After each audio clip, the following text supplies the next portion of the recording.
Hey everyone, welcome to an NFL video. In this one we're going over my favorite pass catchers for week 2 of the NFL season on Draftkings. Anyway, before we continue, if you could leave a like, and if you're new to the channel, please consider that subscribe button. It really helps me out, and I really appreciate it. You can also follow me on Twitter at ChrisPennell16. And if you guys would like access to my extra content, including my NFL sheet that I show in all my other videos, it's got everything you need on there. So check my other videos out if you haven't already. I got all the breakdowns so far. I got quarterbacks, running backs. This will be the wide receiver tight end video. I got a GPP lineup construction, chalk plays already out. So if you haven't checked those out yet, I'd recommend checking them out. Yeah, and like I said, that sheet is available in the link in the description below for my Patreon where all my extra content is. But anyway, let's get into this video. So I'm going to go over the wide receivers and tight ends. We're going to start with the wide receiver group. And obviously, DeAndre Hopkins is the best wide receiver in football. He's 8,100. He's got a matchup versus Jacksonville. I know Sammy Watkins just went nuts versus them. But there's just some spots I like better. I don't mind Hopkins in large field GPPs, but if I'm playing cash games and single entries, I'm not going to be playing Hopkins. I would much rather go 100 down to Michael Thomas at 8,000 versus the Los Angeles Rams.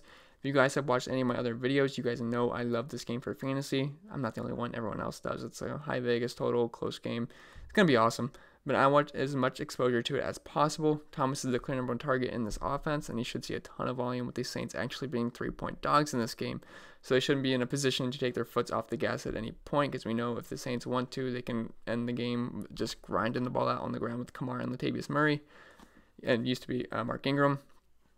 And he's also crushed the Rams defense in his 3 career games versus them. He has a stat line of 26 catches, 371 yards, 3 touchdowns. In the one game, he went absolutely nuclear versus Marcus Peters, and he's going to see Marcus Peters again, which is a matchup he can win, and he has won before. So definitely like Michael Thomas, he's going to be pretty high owned. I'm pretty sure I've seen some ownerships come out already, and he's projected to be one of the highest owned receivers on the slate. So I think in cash games, you're going to want to try to jam him in if you can. And there's plenty of value on the slate to do it if you want. And the next thing I want to talk about is Juju Smith-Schuster at 7,500. Forgot to click on their names when I talk about it, but I will do that now. So we got Juju.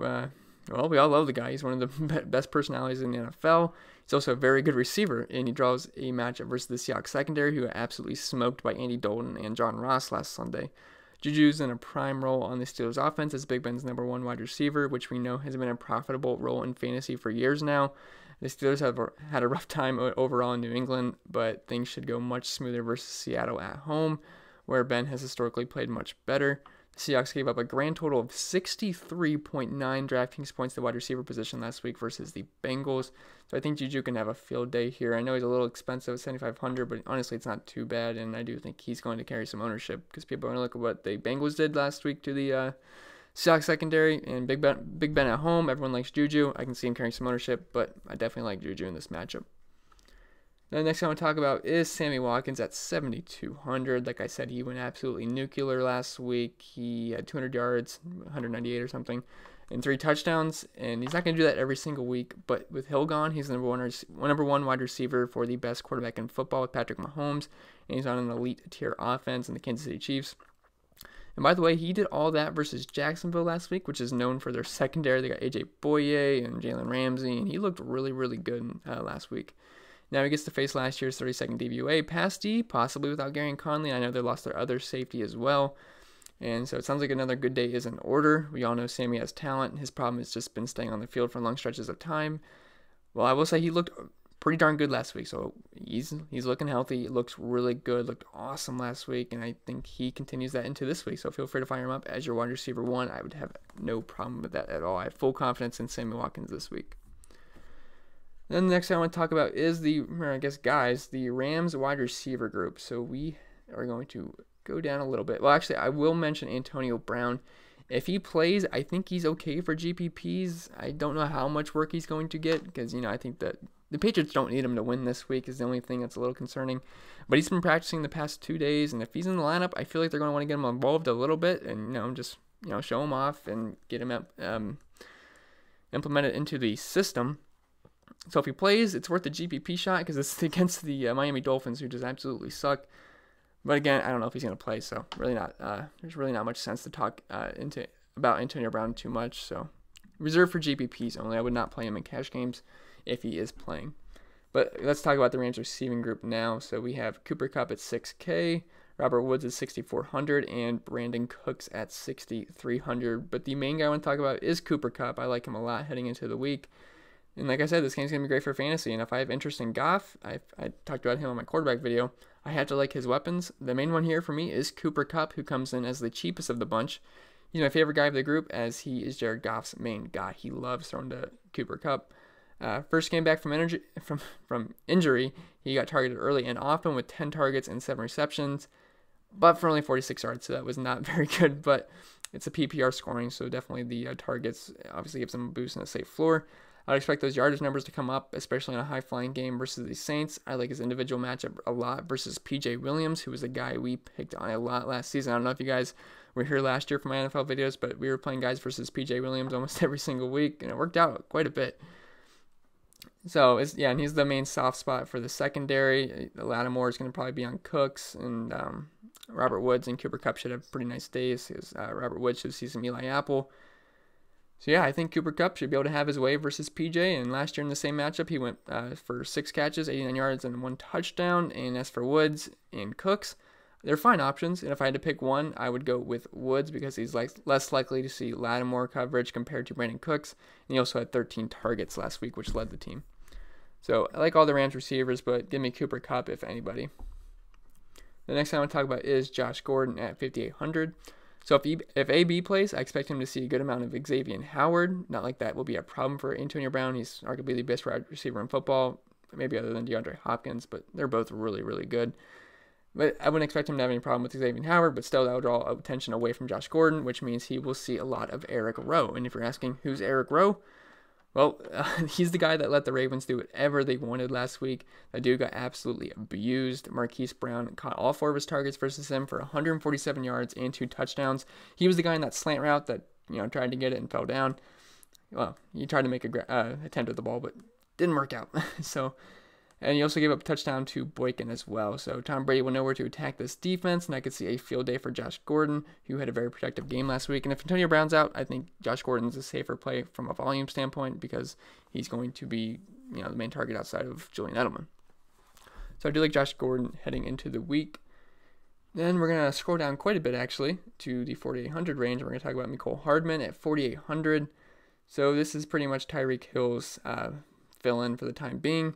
If you look at the game log, you're going to see 0 targets, but he also played 78% of the snaps, and you'd have to think they will game plan him in the offense this week, with it being known that he will actually be a key cog of this elite offense. He was thrown in after Hill got hurt last week, so he wasn't in the original plans, so I'm going to give him the benefit of the doubt there. He's a perfect fit to fill in for the Tyreek Hill role because this guy is fast. He has 4.33 speed at the combine and the 40-yard dash. I don't think he will be a high-volume play, but it only takes one play for him to pay off with a long touchdown like Tyreek Hill, although Tyreek Hill sees more volume. But don't mind Hardman at 4,800. I like him part of that Chiefs stack. Then at 4,400, we have Terrell Williams, who I've talked about a ton this week, so I know it's going to sound like I've said it a million times, because I have, but we got to talk about him on our receiver video. He's going to be the most popular wide receiver of the week, highest owned. He's highest owned in predictions everywhere. He's the highest owned on my sheet. And this honestly just almost too easy this week for Tyrell Williams as pricing came out after. And I'm not saying it's going to be way too easy for Tyrell Williams. I just mean because it's going to be easy for us because he's way mispriced at 4,400. He got the benefit of playing on Monday night, and pricing was already out before he had that amazing performance as the new number 1 receiver for the Raiders.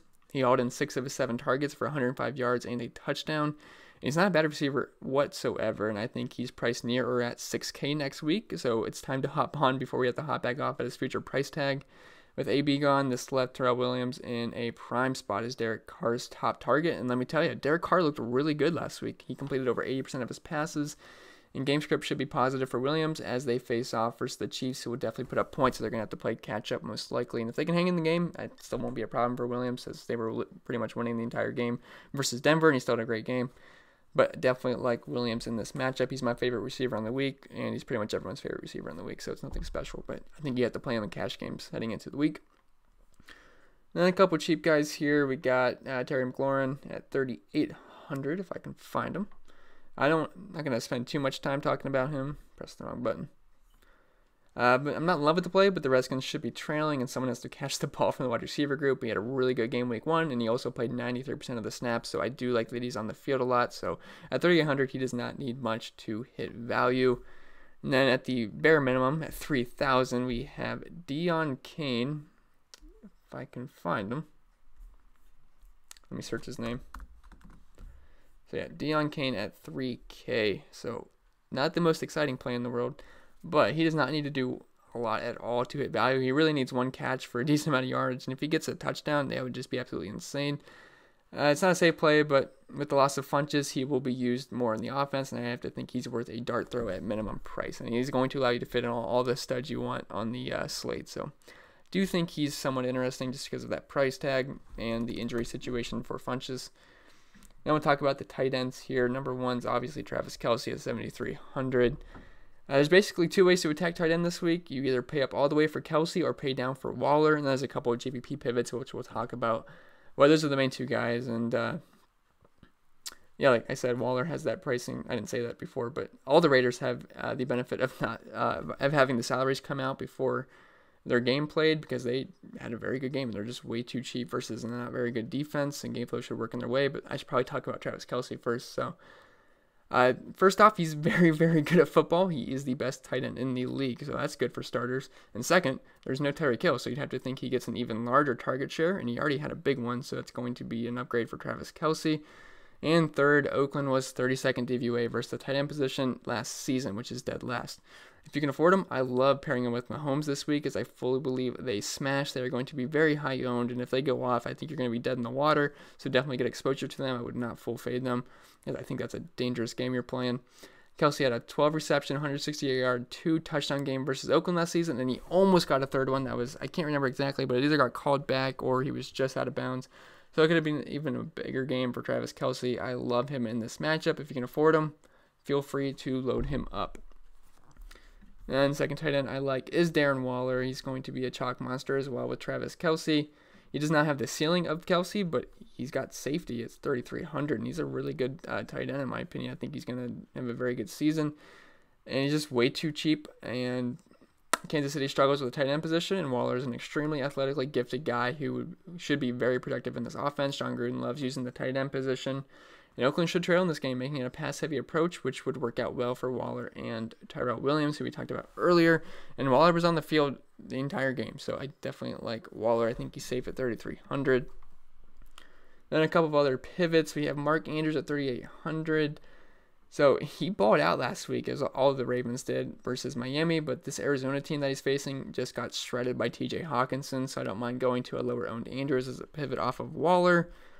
And then speaking of Hawkinson, I don't mind him either at only 3K. He's mispriced here. It's a tough matchup against the Chargers. They were first DVOA last season versus the tight end position, but the guy looked great, and he's got talent. He's grossly mispriced, so I don't mind taking a shot there. Anyway, guys, that's going to do it for this video. We just broke down the wide receivers and tight ends, which pretty much does it for the positional groups for the week. I guess I can just gloss over defense, because I'm not going to just make a defense video, because I don't know who the heck's going to watch a defense video. So obviously the Bears are fine versus Denver.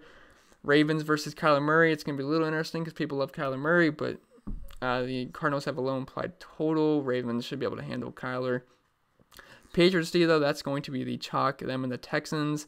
But Patriots facing Miami, the JV squad, they should have no problem. They just held the Steelers to 3 points, and the Steelers have a much better offense and better pieces than the Miami Dolphins do.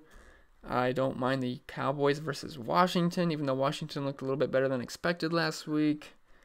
Then the Texans are going to be very popular. That's a good cash game option. They're only 2,800, so they don't break the bank, and they're going up against Gardner Minshew, who looks like an uncle or a stepdad. I mean, I don't know if you guys saw that picture of the interview and then him getting out of the plane, but kind of a funny looking dude. But he was not too bad in his debut, but I think the Texans should be able to handle them at home. That's really about it for the defenses I'm interested in. Not really too fond of these punts, so yeah, that's going to be it for the video, guys. Remember to leave a like. If you're new to the channel, consider hitting that subscribe button. It really helps me out, and I really appreciate it. All my extra content is available on Patreon. Links in the description below. Follow me on Twitter at ChrisPennell16.